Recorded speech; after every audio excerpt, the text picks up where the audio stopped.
The massive crystal dome of the Galactic Council building stretched high above the meeting floor, its walls shimmering with the light of 1,000 different suns. Representatives from across the galaxy had gathered for what many considered the most important session in recent memory. The topic was simple but dangerous: what to do about humanity. Ambassador Tal from the Centauri Federation walked slowly to the center speaking platform. His blue skin gleamed under the artificial light as he prepared to defend Earth's newest members of galactic society. Around him, hundreds of alien species watched from their floating seats, their various forms creating a bizarre rainbow of colors and shapes. "Fellow beings," Tal began, his voice carrying clearly through the translation devices. "We gather today to discuss unfounded fears about our human friends. Yes, they are new to our community. Yes, they have shown remarkable military ability, but they have also shown great capacity for peace and cooperation." A loud crash echoed through the chamber as the Corvin representative slammed his massive claw against his seat. The creature stood nearly 3 meters tall, covered in dark, chitinous plates that gleamed like black metal. His 4 eyes burned, red with anger as he spoke. "Peace, cooperation?" High Regent Vorth's voice was like grinding stone. "Tell that to the Devourers. Oh wait, you cannot, because these humans wiped them from existence completely." Murmurs spread through the chamber. The Devourer War was still fresh in many minds, though it had happened 5 years ago. The parasitic hive mind had controlled dozens of worlds, enslaving entire populations for their twisted experiments. When they made first contact with humanity by attacking a human exploration vessel, most species expected Earth to fall within months. Instead, humanity had fought back with a fury that shocked the galaxy. They did not just defeat the Devourers. They hunted them down across every world, destroyed every hive, killed every queen. When the war ended, not a single Devourer remained alive anywhere in known space. "The Devourers were slavers and murderers," Tal replied firmly. "They attacked innocent humans first. Earth simply defended itself." "Defended?" Another voice rang out from the upper levels. The ancient one from the Silicon Collective rarely spoke, but when it did, everyone listened. Its crystalline form pulsed with different colors as it communicated. "Your humans did not simply defend, they erased. They made sure nothing remained, not even eggs, not even genetic material. Total extinction." Dr. Emma Stone sat quietly in the human observer section, her hands clenched tightly in her lap, and Adio, Earth's leading xenobiologist and peace advocate, she had hoped this meeting would go differently. She watched as more and more species voiced their concerns about humanity's place in galactic society. "Perhaps that is exactly why they are dangerous," spoke the representative from the ethereal communion. The ghost-like being floated above its seat, its translucent form barely visible. "They do not fight like civilized species. They fight to end threats permanently." High Regent Vorth stepped forward again, his massive form casting a shadow over the speaking platform. "Exactly my point. These humans are predators pretending to be peaceful. They smile and speak of friendship while building weapons that can sterilize entire star systems." Captain Alex Rivers, Earth's military representative, finally stood up. His simple uniform looked plain compared to the elaborate clothing worn by other delegates, but his presence commanded attention. "We build weapons to protect ourselves and our allies. Every species here has military forces. But not every species uses them for genocide," Vorth shot back. "Your people eliminated the Devourers so completely that xenobiologists cannot even study their remains. You erased them from history itself."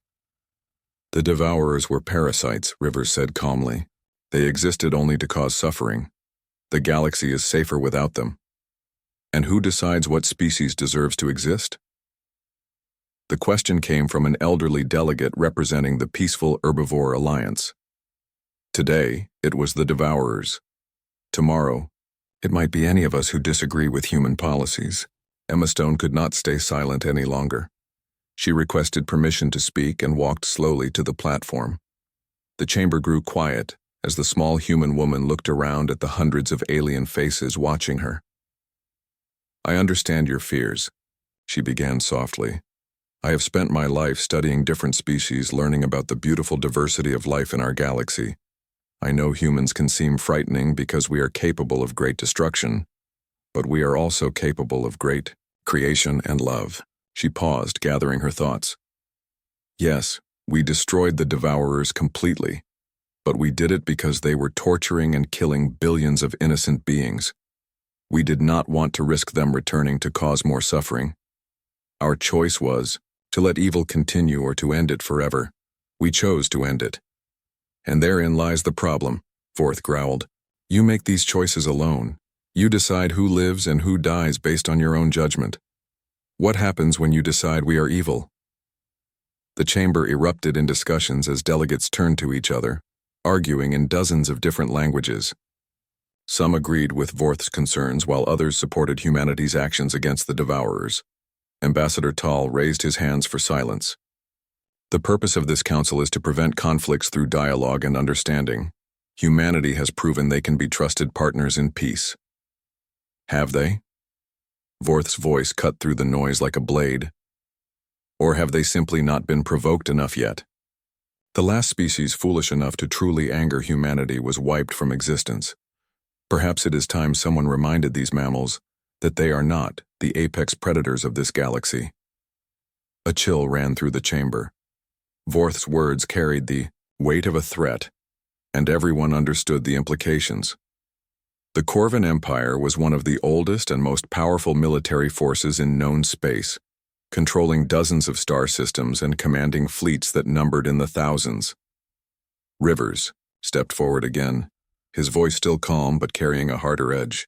High Regent Vorth, I hope you are not suggesting what I think you are suggesting. Earth has no desire for conflict with the Corvan Empire or any other species. Conflict? Vorth laughed, a sound like breaking glass. There would be no conflict. Only a lesson in humility for an upstart species that has forgotten its place. Emma Stone felt her heart sink as she watched the two representatives face each other. All her hopes for peaceful coexistence seemed to be crumbling before her eyes. She had dedicated her life to building bridges between species, but now she could see war approaching like a dark storm. The session ended with no resolution, but everyone understood that something fundamental had changed. As the various delegations filed out of the chamber, whispered conversations filled the air. Some species began quietly reaching out to both sides, hoping to prevent disaster. Others started making calculations about which side would benefit. Them more in the coming conflict. High Regent Vorth left without speaking to any other delegates. His message had been delivered clearly. The Corvan Empire would not tolerate humanity's continued existence as a galactic power. They would show the galaxy what happened to species that grew too dangerous too quickly. Dr. Stone stood alone in the empty chamber long after everyone else had gone, staring up at the crystal dome that showed the stars beyond. Somewhere out there, fleets were already beginning to move. The peace she had worked so hard to build was about to be tested in the worst possible way. She had seen what humans were capable of when truly threatened.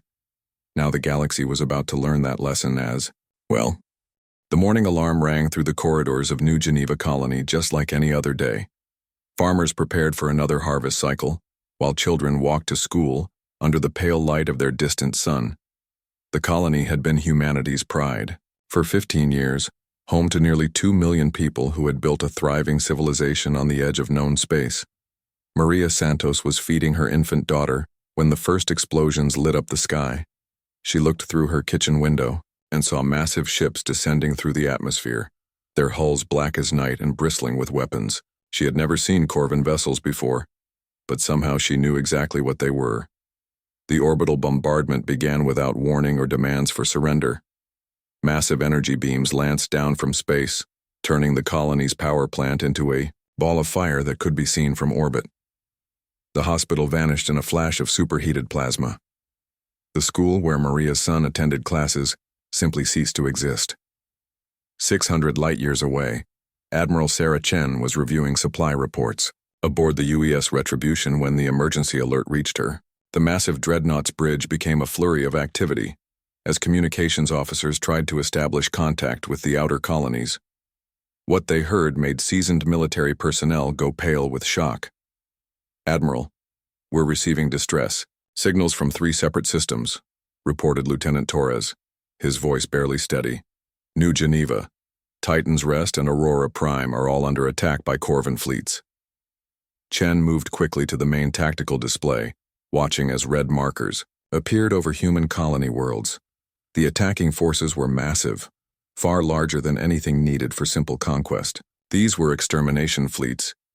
Get me a direct line to Earth Command immediately, Chen ordered, and prepare the fleet for emergency jump. All ships, all personnel. The first reports from the surface of New Geneva painted a horrific picture. The Corvan ground forces were not taking prisoners or demanding surrender. They moved through the smoking ruins of human cities with methodical efficiency, killing every person they found regardless of age or resistance. Dr. James Park had been working in his research lab when the attack began.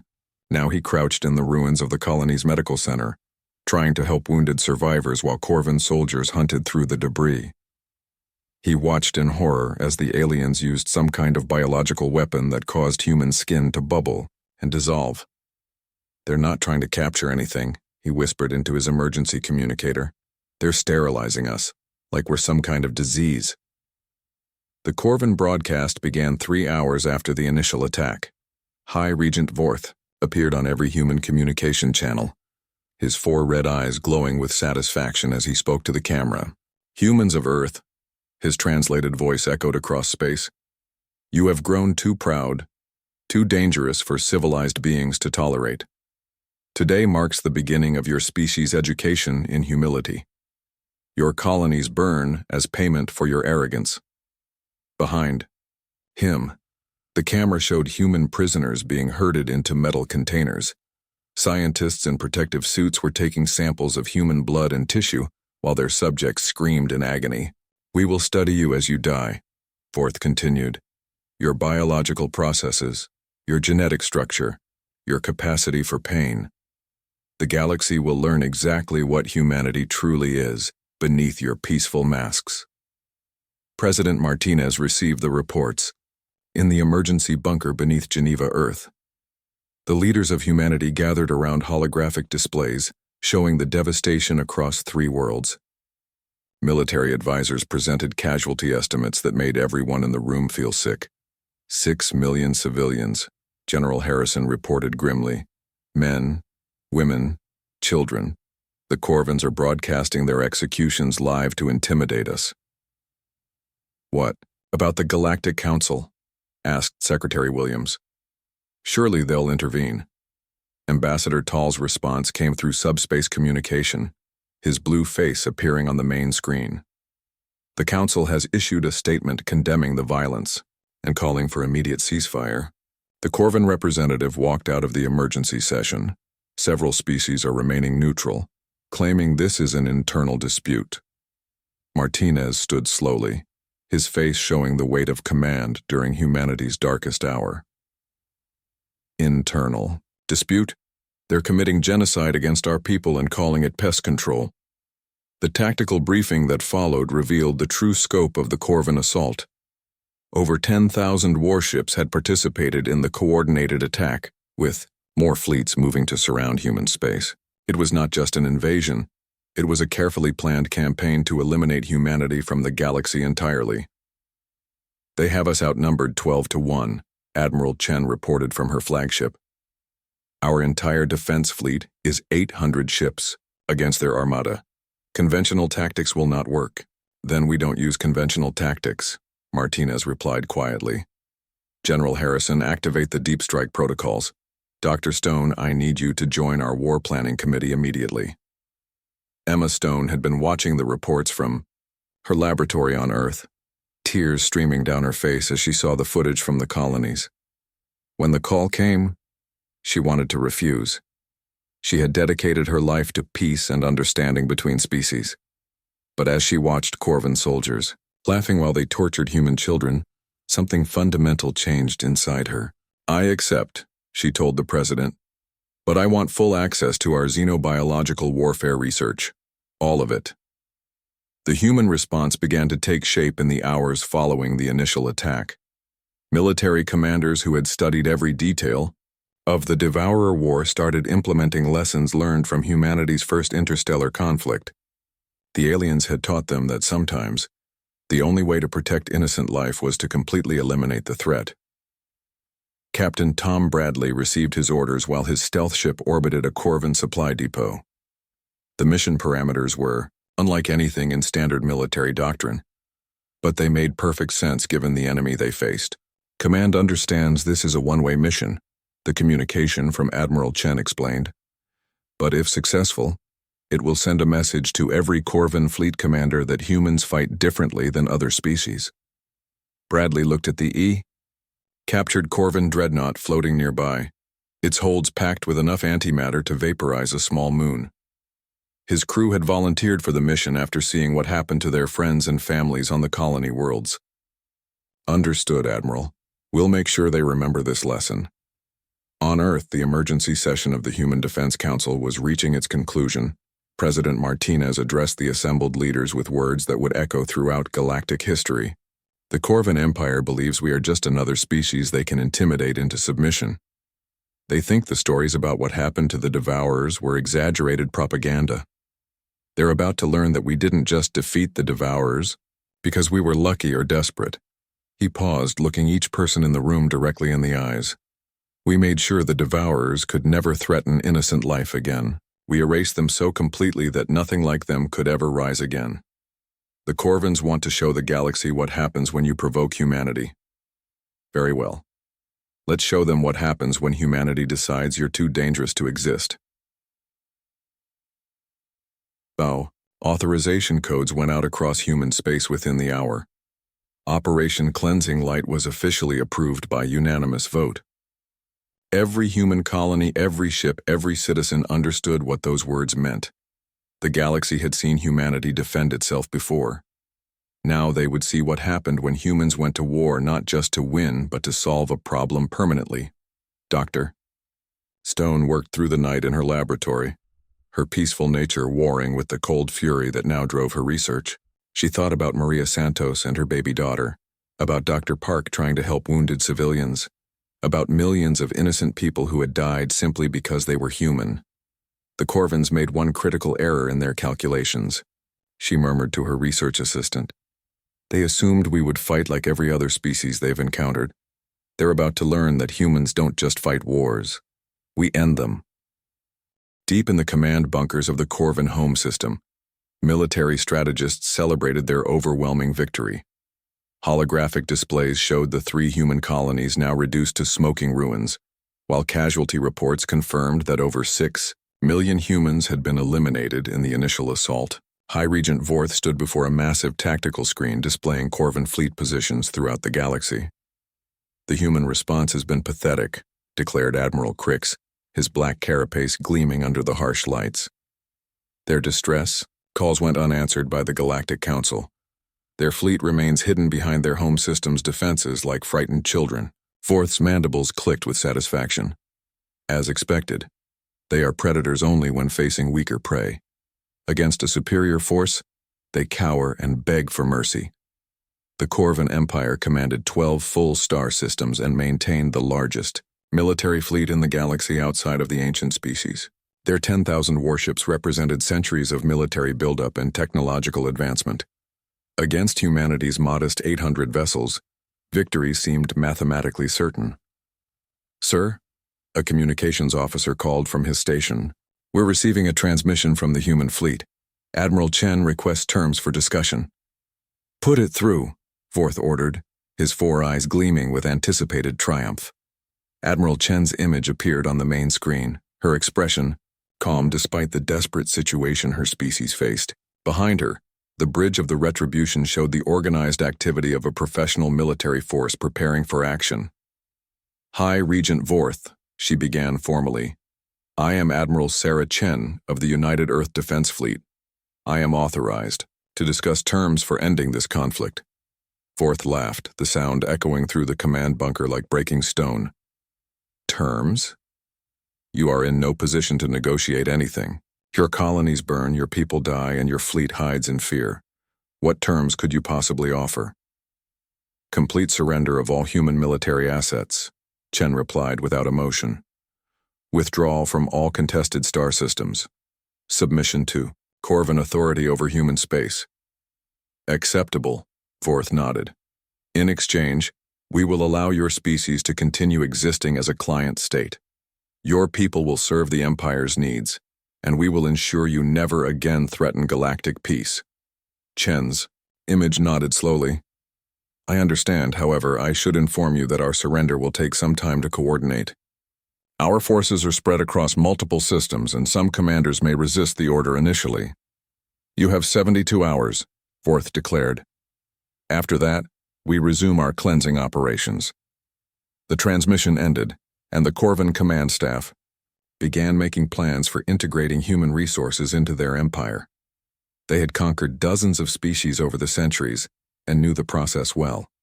Humans would be assigned roles based on their capabilities, with the brightest used for research and the rest for manual labor. What they did not see was Captain Tom Bradley's stealth ship approaching the edge of their detection grid. The vessel appeared to be a captured Corvin dreadnought, complete with proper identification codes and standard crew communications. The antimatter payload hidden in its cargo holds was invisible to their sensors. Corvin Control, this is Dreadnought Eternal. Victory requesting permission to dock for resupply. Bradley transmitted using stolen Corvin communication protocols. Permission granted, Eternal Victory. Proceed to Base 7 for standard reprovisioning. Bradley's crew worked in absolute silence as their ship moved toward the heart of the Corvin home fleet. Around them, hundreds of massive warships floated. In perfect formation, their weapons pointed toward human space in preparation for the final assault. Admiral Chen was right, whispered Lieutenant Adams, watching the tactical display. They think we fight like everyone else. They have no idea what humans do when we're truly angry. The detonation happened exactly as planned. Bradley's ship entered the center of the Corvin formation and triggered its antimatter payload, creating a miniature star for 3 seconds. The explosion vaporized 200 Corvin vessels instantly and damaged dozens more beyond repair. The psychological impact was even greater than the material damage. Impossible, Forth roared as damage reports flooded his command center. No species uses suicide tactics. It violates every principle of civilized warfare. His communications officer looked up from her station with terror in her multifaceted eyes. Sir, we're receiving reports from all our fleets. Human ships are ramming our vessels with antimatter warheads. They're destroying themselves to kill us. While the Corvin military tried to process this unprecedented development, Phase 2 of Operation Cleansing Light began. Commander Lisa Parks' stealth flotilla had spent weeks infiltrating Corvin space using captured vessels and forged identification codes. Now they moved to their primary targets. The Corvin leadership structure was based on biological hierarchy, with each commander's genetic profile determining their rank and authority. Dr. Emma Stone had spent months studying captured Corvin specimens, learning exactly how their immune systems functioned and what weaknesses could be exploited. The nanoplague she developed was a masterpiece of targeted biological warfare. It activated only when it encountered specific Corvin genetic markers, remaining completely harmless to any other species. Once activated, it caused the victim's own immune system to attack their neural tissue, resulting in madness and death within hours. Admiral Crix was the first high-ranking casualty. He was reviewing fleet positions when the microscopic weapons in his bloodstream reached critical mass. His subordinates watched in horror as their commander began screaming about invisible enemies before collapsing in convulsions. "Medical emergency in the command center," his aide called desperately. But the Corvin physicians could find nothing wrong. Their instruments showed a perfectly healthy organism even as Crix died in agony before their eyes. Within 6 hours, every member of the Corvin High Command was dead. Fleet admirals, system governors, military commanders at every level began succumbing to the same mysterious plague. The entire chain of command collapsed as panic spread through Corvin space. "How are they doing this?" Forth demanded as his medical staff ran test after test. "Our security is absolute. No human agent could have infiltrated our leadership levels." Dr. Stone watched the reports from her laboratory on Earth. her face showing no emotion as she tracked the plague's progress.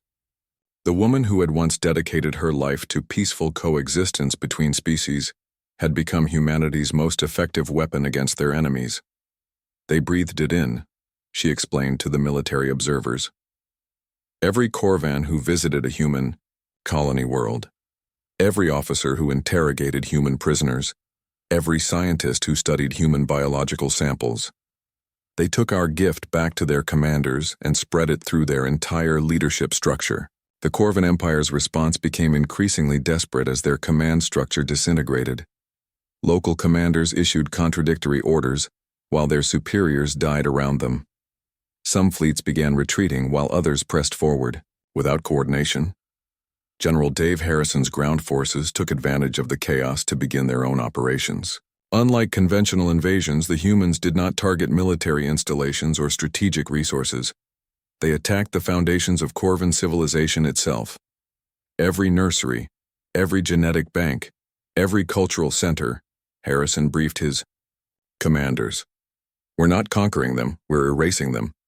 The first Corvan civilians to encounter human ground forces expected traditional occupation procedures.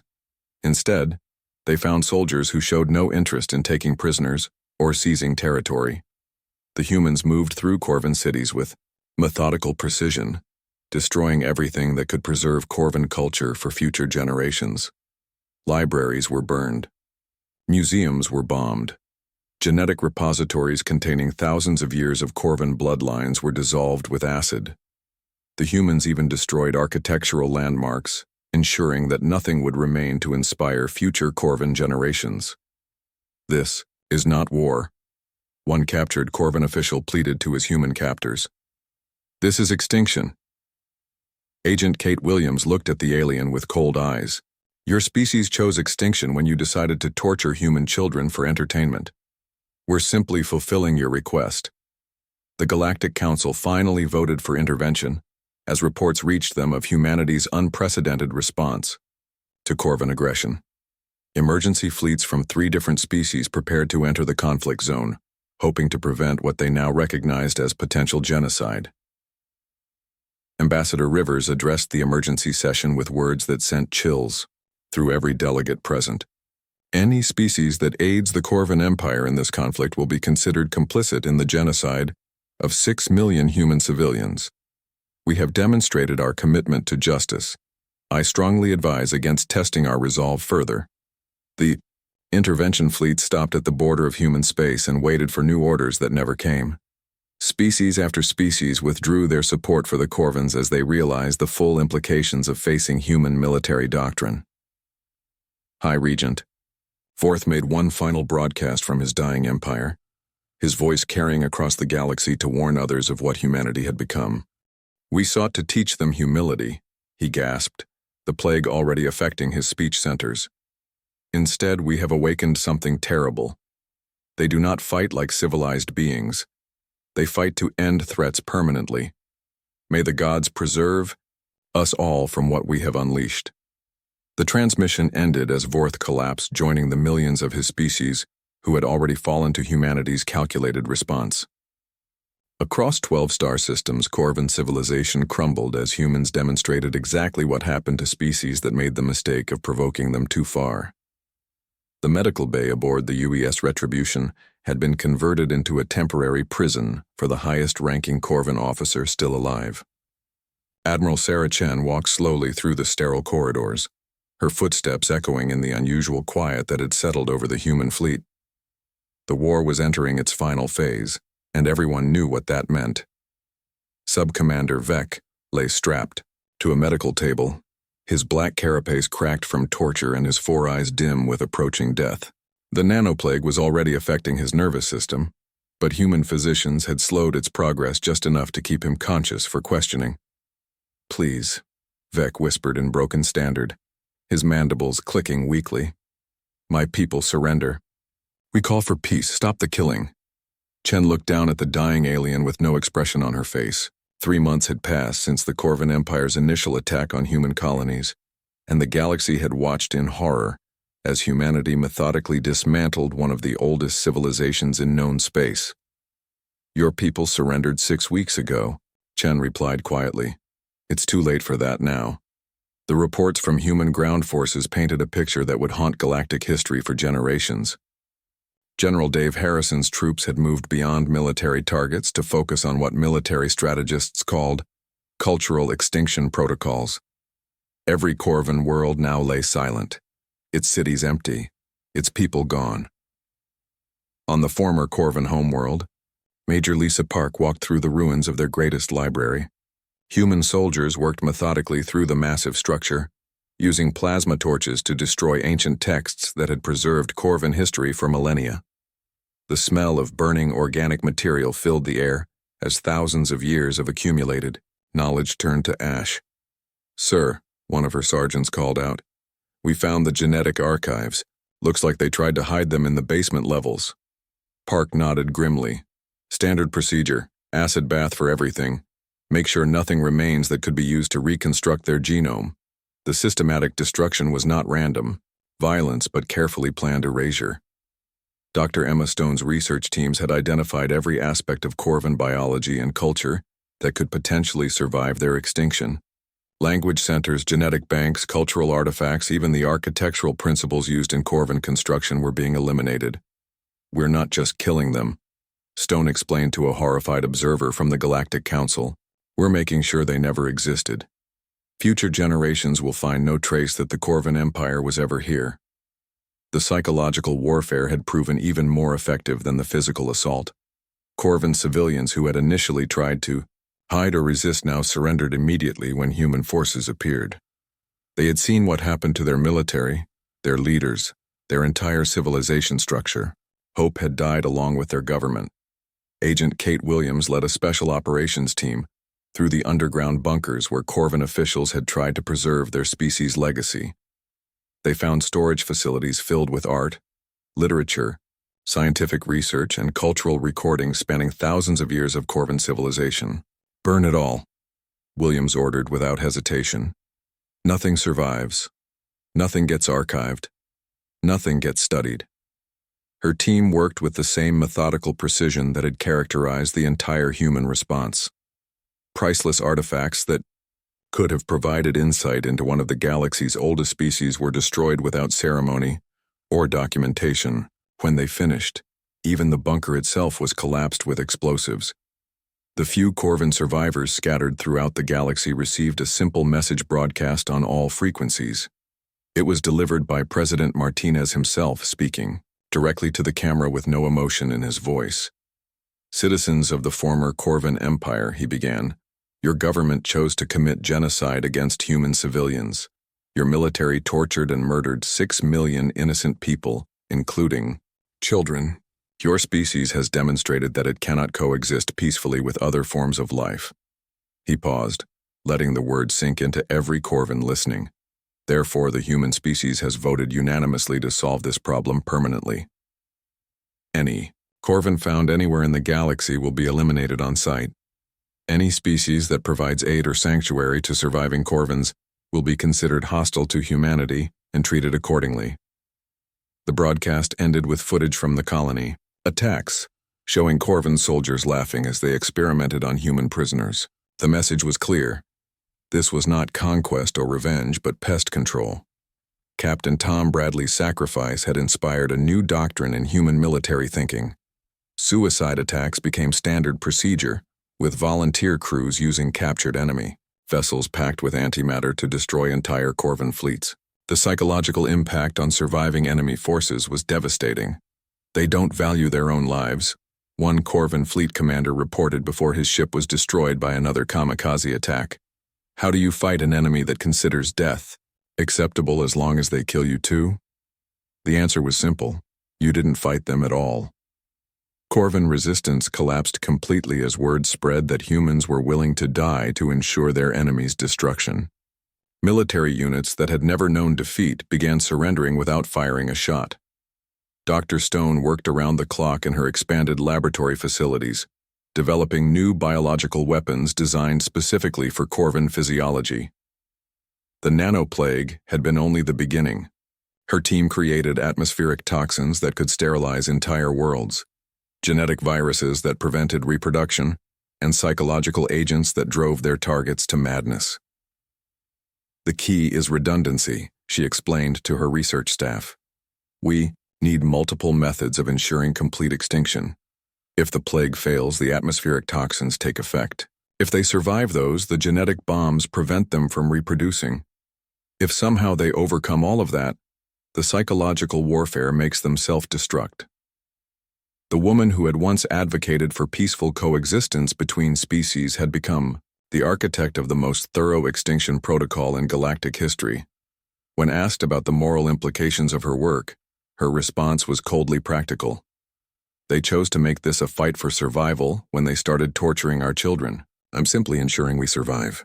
The Galactic Council made one final attempt to intervene, sending a joint fleet of 12 species to the Corvin home system.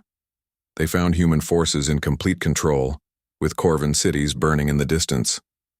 Admiral Chen met the intervention fleet at the system's edge with a message that ended any hope of outside interference. This system is under human control, she broadcast to the assembled alien ships.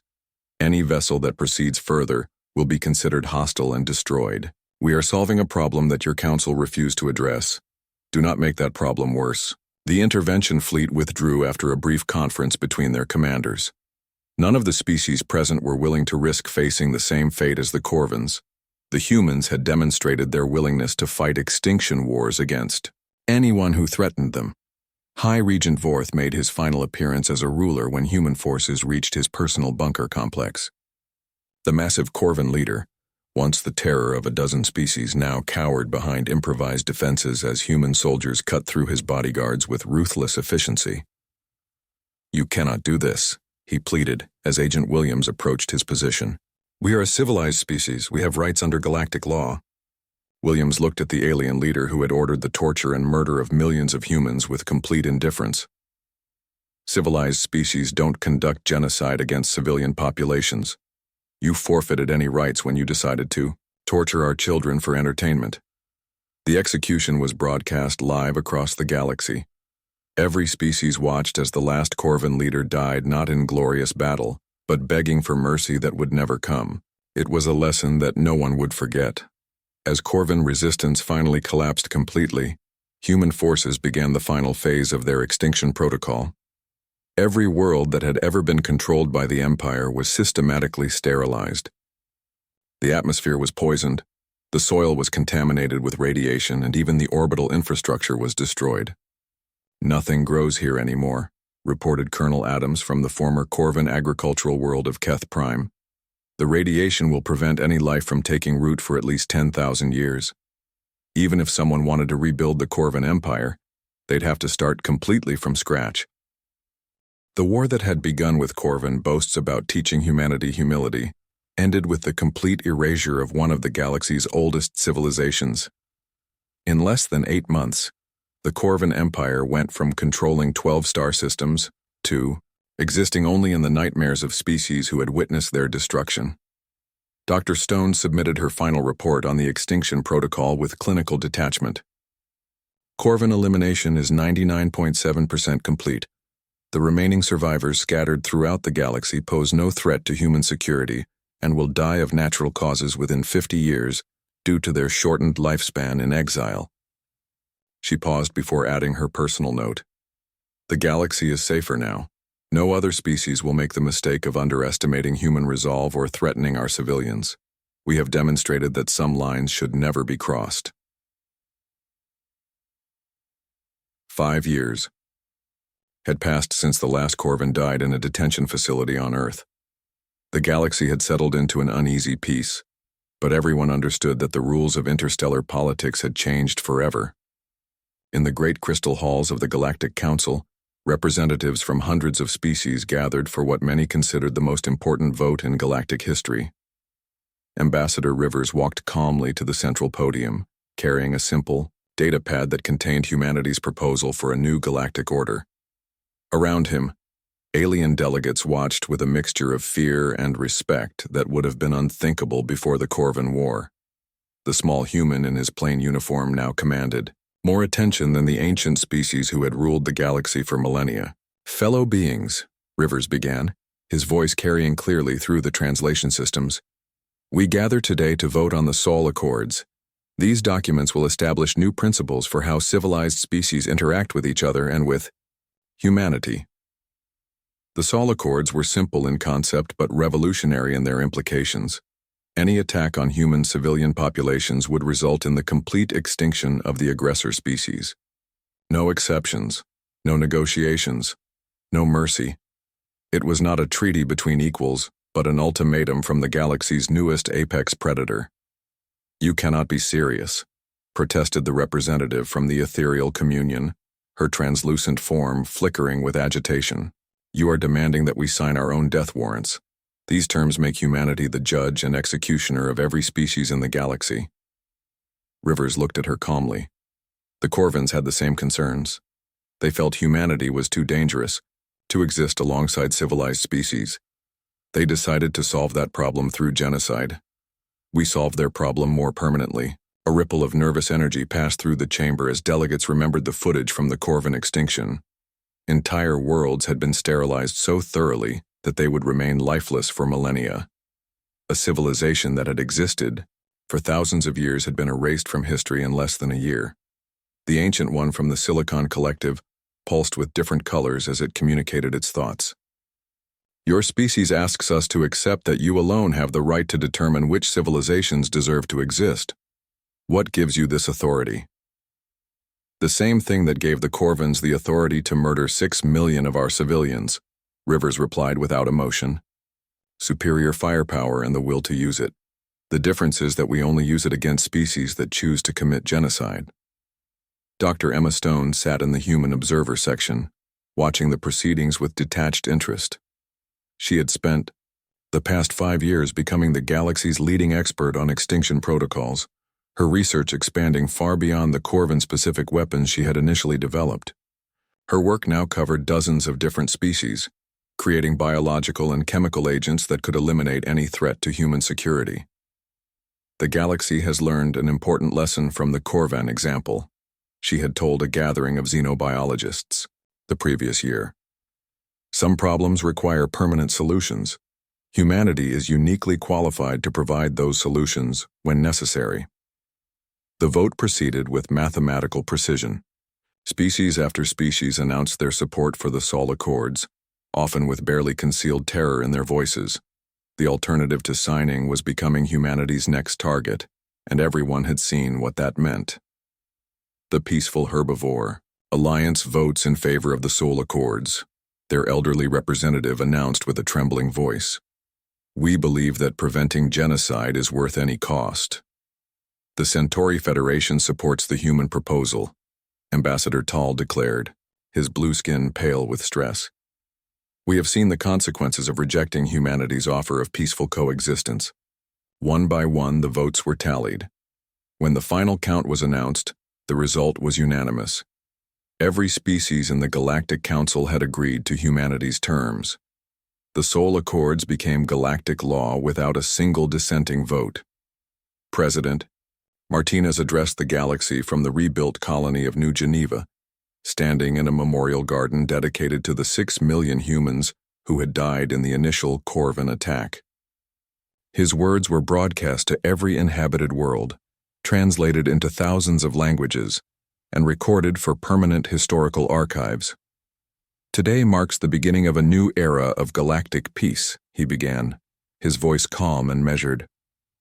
"The Sol Accords ensure that no species will ever again face the horror of genocide. Any civilization that chooses to attack innocent civilians will be removed from existence completely and permanently." Behind him, the memorial wall displayed the names of every human who had died in the Corvin attack. Men, women, and children, whose only crime had been existing in a universe where an alien empire decided they were too dangerous to live. "Some have called humanity's response to Corvin aggression excessive," Martinez continued. "They say we should have been satisfied with defeating their military forces or conquering their territory. But conquest would have left survivors who might rebuild their empire. Military defeat would have left leaders who might seek revenge. Partial solutions create future problems." He paused, looking directly into the camera that would carry his words across the galaxy. "Humanity chooses permanent solutions. The Corvan Empire will never threaten innocent life again because the Corvan Empire no longer exists. This is the fate that awaits any species that decides to test our resolve. The response from across the galaxy was immediate and unmistakable. Trade agreements flooded Earth's diplomatic channels as species that had previously ignored humanity suddenly discovered urgent needs for human goods and services. Defense pacts were offered by civilizations that had once considered humans too primitive to bother with. Captain Alex Rivers, now promoted to Admiral and Commander of humanity's expanded fleet, reviewed the latest intelligence reports from across known space. Every major military power was scaling back their aggressive expansion plans, focusing instead on internal development and peaceful cooperation with their neighbors. Fear is an excellent teacher, he observed to his staff during their weekly briefing. Species that spent centuries conquering weaker civilizations are suddenly very interested in diplomatic solutions to their problems. The transformation was most visible in former conflict zones where strong species had traditionally preyed upon weaker ones. The threat of human intervention had changed the calculations for potential aggressors, making peaceful coexistence more attractive than military conquest. Agent Kate Williams had transitioned from military operations to diplomatic security, leading a team responsible for monitoring compliance with the Sol Accords. Her agents operated throughout the galaxy, watching for signs that any species might be planning actions that could threaten human civilians. "We're not looking for excuses to start wars," she explained to a gathering of galactic intelligence chiefs. "We're preventing them. Species that know their complete extinction is guaranteed, if they attack human civilians, tend to find other ways to resolve their problems." The Memorial Museum on Earth had become an unexpected pilgrimage site. For representatives from across the galaxy, alien diplomats came to see the exhibits documenting humanity's capacity for both creation and destruction, learning the lessons that the Corvans had ignored until it was too late. Dr. Stone served as the museum's chief curator, guiding tours through displays that showed both human achievements and the methodical extinction of species that had threatened human survival. Her presentations were clinical and educational, focusing on the practical aspects of extinction protocols rather than moral judgments. "Visitors often ask whether we feel guilty about what happened to the Corvans," she told a group of young Centauri diplomats. "The answer is no. Guilt implies that we had other viable options. The Corvans made genocide against human civilians, their chosen policy. We simply ensured they could never implement that policy again." The final exhibit in the museum was a simple holographic display showing the current location of every former Corvan world. Radiation-blasted planets orbited dead stars, their surfaces poisoned beyond any hope of recovery. A small plaque beneath the display carried humanity's final message to the galaxy. The last species to provoke humanity was wiped out. Let this be remembered by all who come after. The years following the Sol Accords saw unprecedented peace and prosperity across the galaxy. Trade flourished between species that had previously been enemies. Scientific cooperation advanced at rates not seen since the earliest days of galactic civilization. Art and culture were exchanged freely between worlds that had once prepared for war. Ambassador Rivers retired from diplomatic service and returned to his home on Earth, where he spent his days writing memoirs that would become required. Reading at diplomatic academies throughout the galaxy, his final chapter contained the wisdom that had guided humanity through its transformation from hopeful newcomers to galactic enforcers. "Peace is not the absence of conflict," he wrote. "It is the presence of consequences that make conflict unthinkable." The galaxy learned that some prices are too high to pay, some lines too dangerous to cross. Humanity became the guardian of those lines not through choice, but through necessity. In the deepest archives of human military intelligence, detailed plans existed for the extinction of every known species in the galaxy. Dr. Stone's research teams continued their work, developing new weapons and strategies against theoretical threats that might emerge in the future. The files were classified at the highest levels, but their existence was an open secret that every alien government understood. "Hope for the best, prepare for the worst," became humanity's unofficial motto. The species that had once begged the galaxy to accept them peacefully now stood as the ultimate arbiters of galactic justice, respected and feared in equal measure. The crystal dome of the Galactic Council building still stretched high above the meeting floor, but the debates that took place beneath it had changed fundamentally. No species spoke of conquest or genocide anymore. The empty seat where the Corvin representative had once sat served as a permanent reminder of what happened to civilizations that forgot the new rules. Children throughout the galaxy grew up learning about the Corvin War in their history classes, studying it as the definitive example of how quickly a powerful empire could be erased from existence. The lesson was always the same. Humanity was not to be provoked, threatened, or tested, and in the silence between the stars, where the Corvin Empire had once spread its influence across 12 systems, only empty worlds remained as monuments to the species that had made the fatal mistake of believing humans could be intimidated into submission. The galaxy had learned its lesson. Humanity would never again face extinction at the hands of alien aggressors, because any species that attempted, it would discover the same fate that had befallen the Corvins, complete and permanent erasure from the universe itself.